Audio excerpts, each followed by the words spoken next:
श्रीहरये नमः श्रीहरये नमः श्रीहरये नमः। नमोऽस्तु रामाय सलक्ष्मणाय देवे च तस्मै जनकात्मजायै। नमोऽस्तु रुद्रेन्द्रयमानिलेभ्यो नमोऽस्तु चन्द्रार्कमरुद्गणेभ्यः।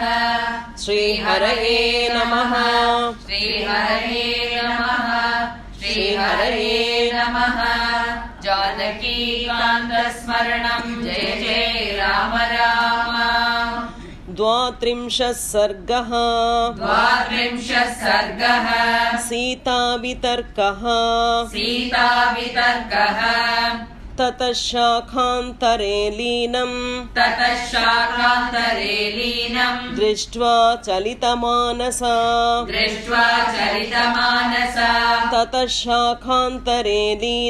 ततः शाखान्तरे लीनं दृष्ट्वा चलितमानसा। वेष्टितार्जुनवस्त्रं तं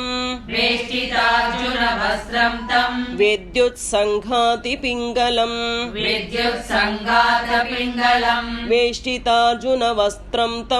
वेष्टितार्जुनवस्त्रं तं विद्युत्सङ्घातपिङ्गलम्। ततः शाखान्तरे लीनं दृष्ट्वा चलितमानसा।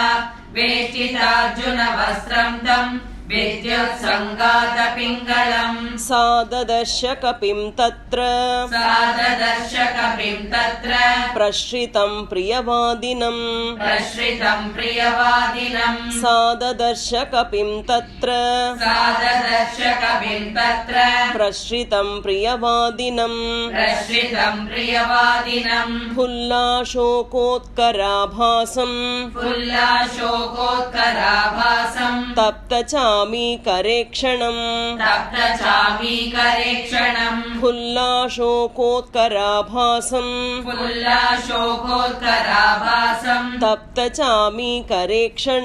तप्तचामीकरेक्षणम्। सा ददर्श कपिं तत्र प्रश्रितं प्रियवादिनं। फुल्लाशोकोत्कराभासं तप्तचामीकरेक्षणम्। मैथिली चिन्तयामास विस्मयं परमं गता। मैथिली चिन्तयामास विस्मयं परमं गता।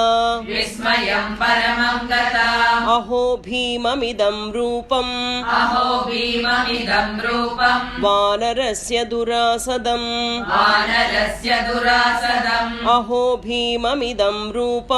अहो भीममिदं रूपम् वानरस्य दुरासदम्। मैथिली चिन्तयामास विस्मयं परमं गता। अहो भीममिदं रूपम् वानरस्य दुरासदम्। दुर्निरीक्ष्यमिति ज्ञात्वा पुनरेव मुमोहसा। दुर्निरीक्ष्यमिति ज्ञात्वा पुनरेव मुमोहसा। विललापभृशं सीता करुणं भयमोहिता। विललापभृशं सीता करुणं भयमोहिता। दुर्निरीक्ष्यमिति ज्ञात्वा पुनरेव मुमोहसा। विललापभृशं सीता करुणं भयमोहिता। राम रामेति दुःखार्ता लक्ष्मणेति च भामिनी। राम रामेति दुःखार्ता लक्ष्मणेति च भामिनी। रुरोद बहुधा सीता बहुधा सीता मन्दं मन्दस्वरा सती मन्दं मन्दस्वरा सती रुरोद बहुधा सीता रुरोद बहुधा सीता मन्दं मन्दस्वरा सती मन्दं मन्दस्वरा सती राम रामेति दुःखार्ता लक्ष्मणेति च भामिनी रुरोद बहुधा सीता मन्दं मन्दस्वरा सती सा तं दृष्ट्वा हरिश्रेष्ठं सा तं दृष्ट्वा हरिश्रेष्ठं विनीतवदुपस्थितं विनीतवदुपस्थितं सा तं दृष्ट्वा हरिश्रेष्ठं सा तं दृष्ट्वा हरिश्रेष्ठं विनीतवदुपस्थितं विनीतवदुपस्थितं मैथिली चिन्तयामास मैथिली चिन्तयामास स्वप्नोऽयमिति भामिनी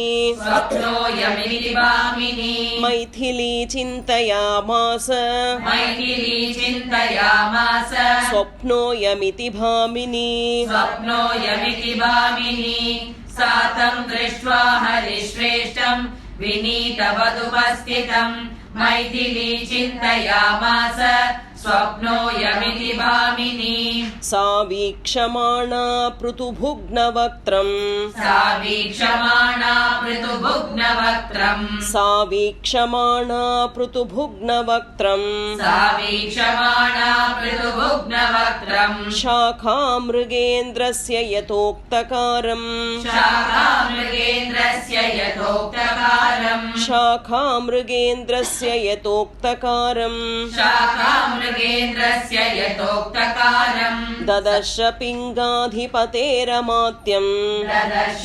पिङ्गाधिपतेरमात्यम् ददर्श पिङ्गाधिपतेरमात्यम् ददर्श पिङ्गाधिपतेरमात्यम् वातात्मजं बुद्धिमतां वरिष्ठम् वातात्मजं बुद्धिमतां वरिष्ठम् वातात्मजं बुद्धिमतां वरिष्ठम् वातात्मजं बुद्धिमतां वरिष्ठम् सा वीक्षमाणा पृथुभुग्नवक्त्रम् शाखामृगेन्द्रस्य यथोक्तकारम् ददर्श पिङ्गाधिपतेरमात्यम् वातात्मजं बुद्धिमतां वरिष्ठम् सा तं समीक्ष्यैव भृशं विसज्ञा सा तं समीक्ष्यैव भृशं विसज्ञा सा तं समीक्ष्यैव भृशं विसज्ञा सा तं समीक्ष्यैव भृशं विसज्ञा गतासु कल्पेव बभूव सीता गतासु कल्पेव बभूव सीता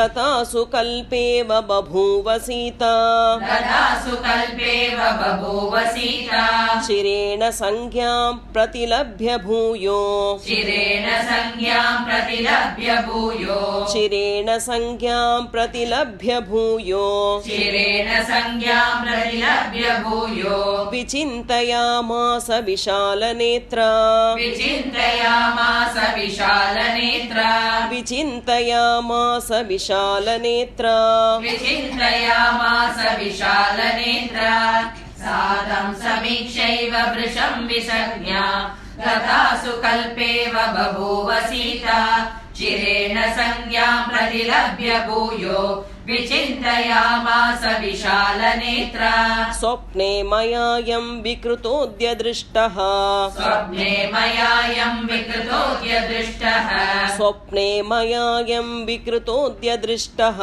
स्वप्ने मयायं विकृतोऽद्य दृष्टः शाखामृगशास्त्रगणैर्निषिद्धः शाखामृगशास्त्रगणैर्निषिद्धः शाखामृगशास्त्रगणैर्निषिद्धः शाखामृगशास्त्रगणैर्निषिद्धः स्वस्त्यस्तु रामाय स लक्ष्मणाय स्वस्त्यस्तु रामाय स लक्ष्मणाय स्वस्त्यस्तु रामाय स लक्ष्मणाय स्वस्त्यस्तु रामाय स लक्ष्मणाय तथा पितुर्मे जनकस्य राज्ञः तथा पितुर्मे जनकस्य राज्ञः तथा पितुर्मे जनकस्य राज्ञः तथा पितुर्मे जनकस्य राज्ञः स्वप्ने मयायं विकृतोऽद्य दृष्टः शाखामृगशास्त्रगणैर्निषिद्धः स्वस्त्यस्तु रामाय स लक्ष्मणाय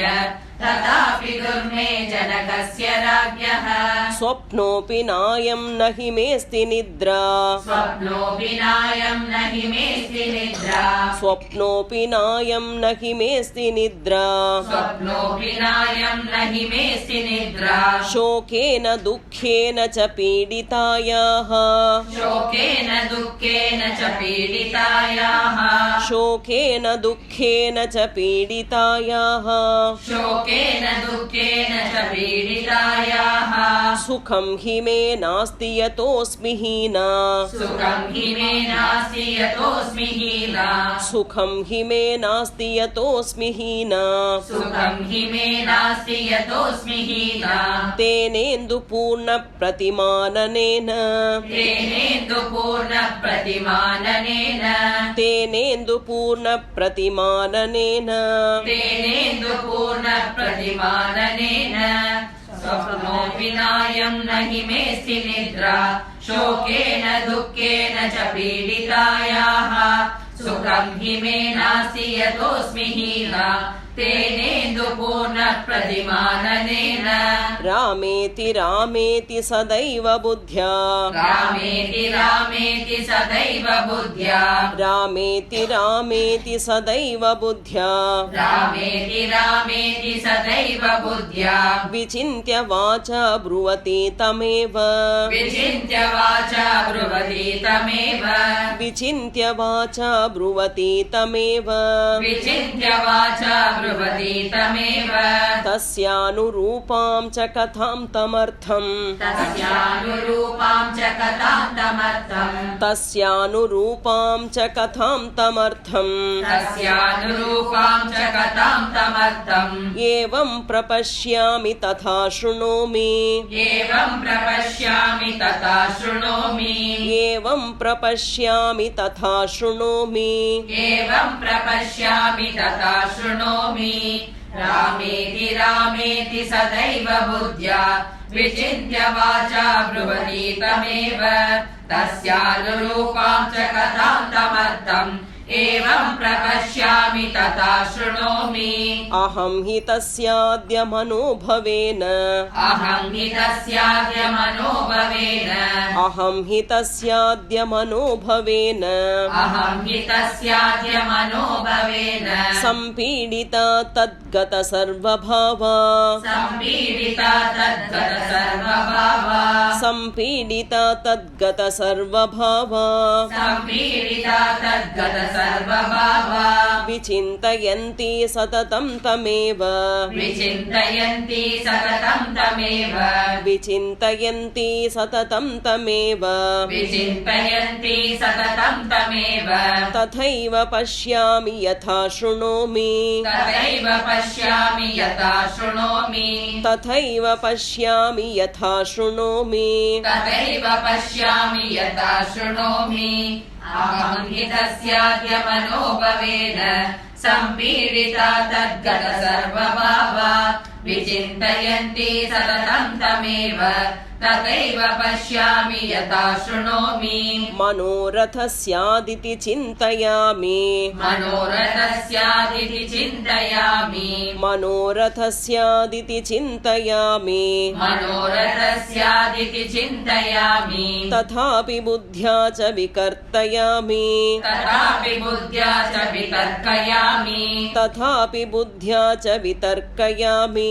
तथापि बुद्ध्या च वितर्कयामि किं कारणं तस्य हि नास्ति रूपम् किं कारणं तस्य हि नास्ति रूपम् किं कारणं तस्य हि नास्ति रूपम् किं कारणं तस्य हि नास्ति रूपम् सुव्यक्तरूपश्च वदत्ययं माम् सुव्यक्तरूपश्च वदत्ययं माम् सुव्यक्तरूपश्च वदत्ययं माम् सुव्यक्तरूपश्च वदत्ययं माम् मनोरथस्यादिति चिन्तयामि तथापि बुद्ध्या च वितर्कयामि किं कारणं तस्य हि नास्ति रूपम् सुव्यक्तरूपश्च वदत्ययं माम् नमोऽस्तु वाचस्पतये सवज्रिणे नमोऽस्तु वाचस्पतये सवज्रिणे नमोऽस्तु वाचस्पतये सवज्रिणे नमोऽस्तु वाचस्पतये सवज्रिणे स्वयंभुवे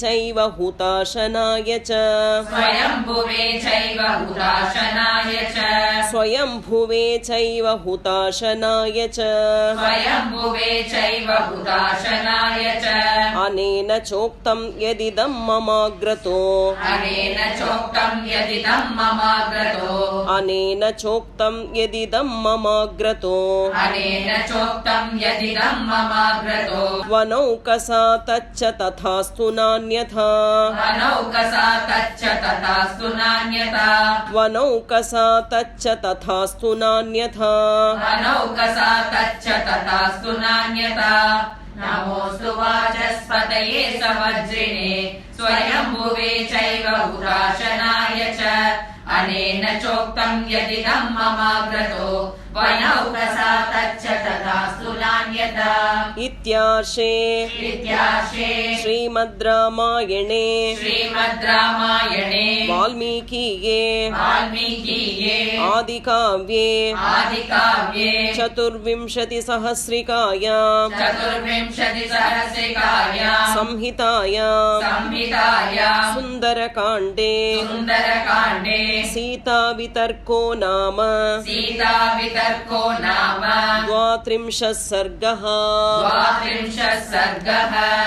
श्रीहरये नमः श्रीहरये नमः श्रीहरये नमः जानकीकान्तस्मरणं जय जय राम राम